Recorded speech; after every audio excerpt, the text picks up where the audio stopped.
습관을 쉽게 만들 수 있는 방법에 대해서 말씀을 드릴게요.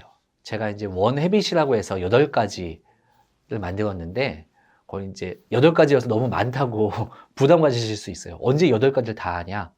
예, 다 하실 필요 없고요. 이 중에 한 가지만 골라서, 여력이 되시면 2가지만 골라서, 예, 자신에게 실천해 보시면 효과를 거두실 수 있습니다. 제가 이제 여러 가지 검증된 방법들을 말씀드릴 테니까 그 내용 중에 나한테 맞는 내용, 마음에 드시는 내용을 골라서 적용하시면 좋을 것 같아요. 첫 번째는요, 하나에 집중하는 방법입니다. 많은 분들이 연초가 되면 의욕이 높아져요. 막 의지가 샘솟습니다. 그렇기 때문에 나 올해 이것도 해야지 적다 보면 정말 많은 것을 적게 되거든요. 근데 대부분 실패하게 됩니다.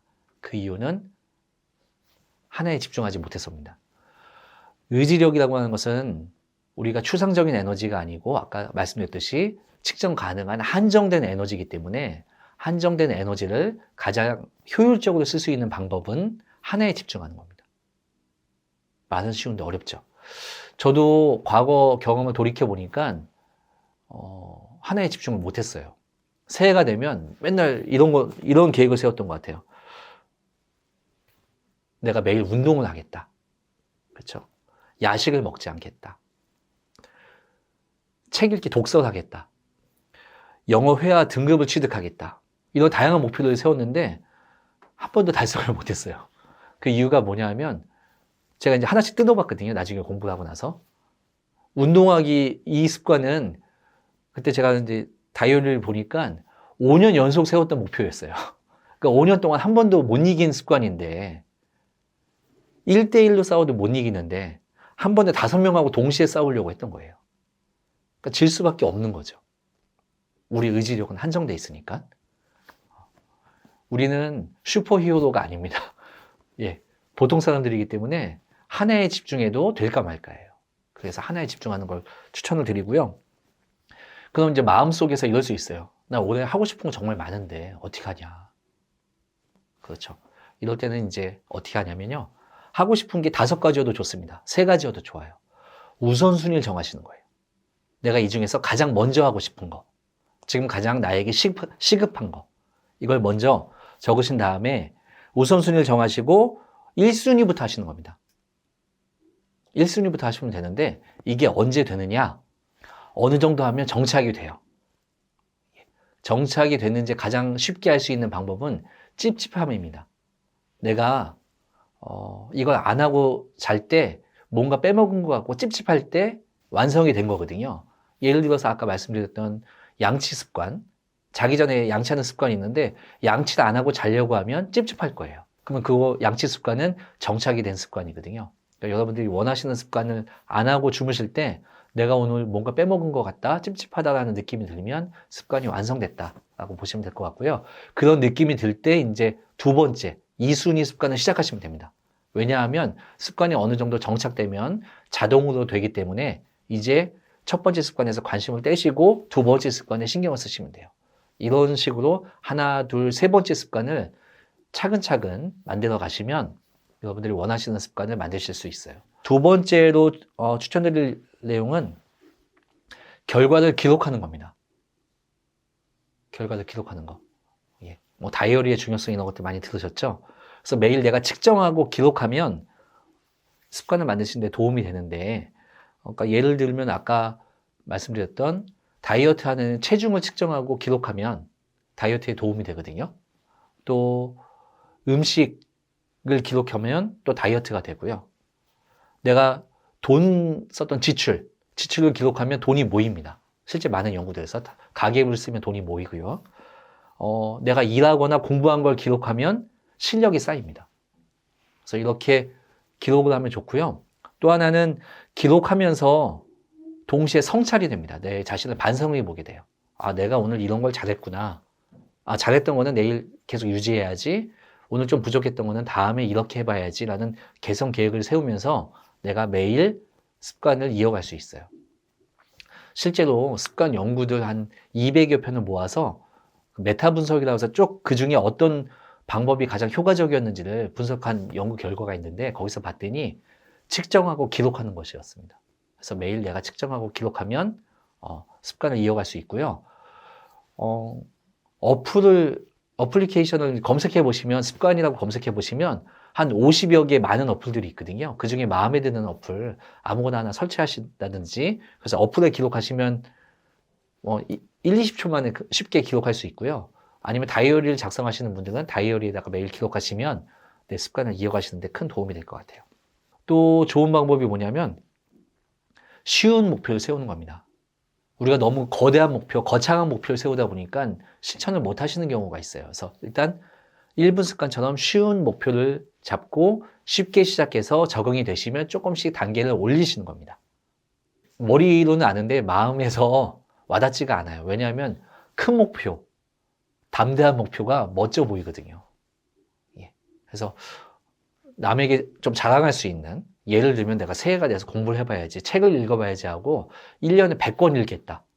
멋지지 않습니까? 1년에 50권 읽겠다. 이런 멋진 목표를 세우시는 분들이 정말 많이 있는데 한 2주 정도 지나면 그 중에 한 3분의 1 정도가 사라집니다. SNS에 그 이제 기록하시는 분들이 있는데 한 2주 지나면 사라지시고 한 달 지나면 거의 다 사라지세요. 그렇기 때문에 그렇게 거대한 목표, 큰 목표를 세우셨다가 포기하는 것보다는 내가 실천할 수 있는 작은 목표를 세우셔서 그 목표를 꾸준히 하시고 나중에 적응되시면 조금씩 늘려가시는 게 훨씬 더 효율적인 것 같습니다. 그럼 내 목표가 정말 쉬운 목표인지 어려운 목표인지를 어떻게 알 수 있느냐?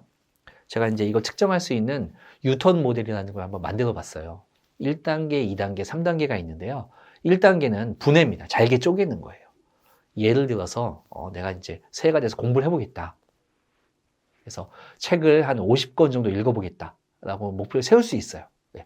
세우면 1년에 50권 하면 좀 막연하니까 내가 이거 잘게 쪼개보는 거예요. 1년이 52주니까 한 주에 한 권 정도 읽어야 되겠다. 더 쪼개면 한 주에 한 권을 읽으려면 하루에 1시간 정도는 읽어야 되겠다 라는 목표가 되거든요. 그러니까 1년에 50권보다는 하루에 1시간, 매일 1시간이 나에게 좀 더 피부에 와닿는 목표로 분해하는 게 1단계고요. 2단계에서는 질문입니다. 자기 자신한테 질문을 하는 거예요. 솔직하게 해야 됩니다. 남한테 보여주는 질문이 아니고 솔직하게 하는 건데 나한테 묻는 거예요. 야, 너 오늘부터, 내일부터 아니에요. 오늘부터 정말 부담 없이 매일 1시간씩 읽을 수 있어? 그래서 읽을 수 있어 하면 읽으시면 되고요. 시작하시면 되고, 답이 금방 안 나오거나 1시간? 좀 많은데? 이런 느낌이 들면 2단계 질문을 하시는 거예요. 두 번째 질문. 어느 정도면 부담되지 않고 읽을 수 있겠어? 몇 분 정도 읽으면 될까? 나한테 솔직히 묻는 거예요. 그럼 대답을 하겠죠? 10분은 읽을 수 있을 것 같아. 그럼 일단 10분으로 시작하는 거예요. 10분으로 하는 거죠. 3단계에서는 이제 이 10분이라는 나한테 맞는 목표를 가지고 다시 결합을 하는 겁니다. 하루에 10분씩 읽으면 나중에 한 달에 한 권 정도 읽을 수 있고 1년이면 한 10권 정도 읽을 수 있어요. 처음에 50권 목표보다는 10권이 적지만 50권을 읽기로 시작해서 포기하는 것보다는 10권을 꾸준히 읽으시는 게 낫고, 이건 이제 최소 10권입니다. 10권으로 시작해서 10분 책 읽는 시간이 늘어나면 이제 10권, 20권, 30권으로 올라가는 거죠. 그래서 작게 시작해서 나한테 맞는 습관으로. 여기서 중요한 건 남에게 보이는 거창한 목표가 중요한 게 아니고 내 자신을 위한, 내 자신의 성장을 위한, 나의 행복을 위한 현실적인 목표가 더 소중하고 가치 있는 것 같습니다. 그 다음에 말씀드릴 내용은 장애요소를 고려했으면 좋겠는데요. 많은 분들이 이걸 고려 안 하세요. 인생에 꽃길만 있을 거라고 계획을 합니다. 근데 살다 보시면 아시겠지만 인생에는 꽃길도 있지만 가시밭길도 있거든요. 그래서 가시밭길을 대비해서 고려해서 가시밭길이 나타났을 때 나는 이렇게 극복하겠다라는 대안을 마련해 놓으시는 것이 훨씬 더 습관을 들이는 데 도움이 됩니다. 예를 들어서 이제 산책을 하겠다. 나는 매일 30분 산책을 하겠다라고 이제 계획을 세우실 수 있어요. 그런데 가시밭길이 많이 나옵니다. 오늘처럼 날씨가 춥거나 미세먼지가 안 좋거나 비가 오거나 또는 몸이 피곤하거나 다양한 이유들이 있을 수 있어요. 이러면 비가 오면 오늘은 아쉽지만 산책을 못 하겠네라고 하지만 속에서는 또 좋아할 수도 있거든요. 마음속에서는. 이렇게 해서 운동을 건너뛰지 마시고 이때는 이제 계획을 세우시는 거죠. 만약에 날씨가 안 좋아서 산책을 못할 경우라면 나는 그때 대안을 세우시는 거예요. 집에서 홈 트레이닝을 하겠다. 그렇죠? 그건 날씨가 안 좋아도 할 수 있으니까요. 이렇게 대안을 세우시면 운동을 끊지 않고 계속 이어갈 수 있습니다.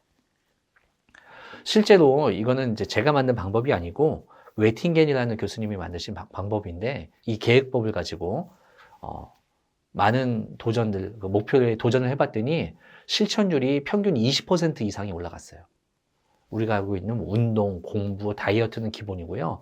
뭐 알코올 중독을 끊는데, 금연을 하는데, 또는 약물 중독을 끊는 데에도 효과가 있었습니다. 그래서 여러분들 좀 내가 올해는 실천력을 높이고 싶다 하시면 지금 말씀드린 그 장애요소를 고려해서 장애요소를 상정해 놓고 그걸 극복할 수 있는 방법을 같이 염두에 두신다면 여러분들의 실천력이 훨씬 더 높아질 것 같습니다. 다음으로 추천드릴 방법은 1+1 전략인데요. 편의점도 아니고 왜 1+1이냐 하실 수 있는데 기존에 하고 있던 습관에 새로운 습관을 붙이는 겁니다. 이게 왜 중요하냐? 우리가 새로운 습관을 가지려고 하면 이걸 깜빡할 때가 많아요. 그래서 잊고 넘어갈 때가 많습니다. 제가 하고 있는 습관 하나 소개해드리면 매일 아침 이제 거울을 보고 나이가 들다 보니까 이제 표정이 좀 안 좋아지는 것 같아서 스마일하는 습관을 하거든요. 거울 보고. 근데 이걸 일과 중에 하다 보면 잊어버려서 넘어갈 때가 많아요. 그럼 이걸 언제 하면 잊지 않고 할 수 있을까 생각해 보니까 제가 매일 아침 일어나서 욕실에 가서 양치를 하기 전에 거울을 보거든요. 매일 양치를 하니까 매일 양치하는 기존 습관에다가 거울 본 김에 그때 스마일하는 새로운 습관을 붙인 거예요. 그래서 1+1입니다.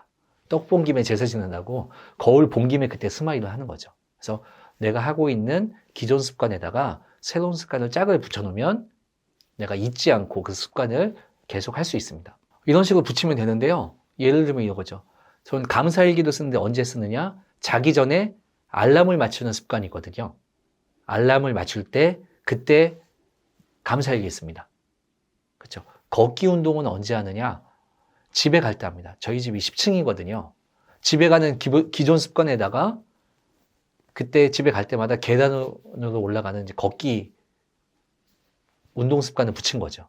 그래서 이제 기존 습관을 이렇게 붙이면 잊어버리지 않고 할 수 있기 때문에 이제 실천력을 높일 수 있습니다. 또 하나 이제 추천드리고 싶은 방법이 혼자 하시는 것보다는 친구와 함께 하는 거 추천드려요. 친구나 가족.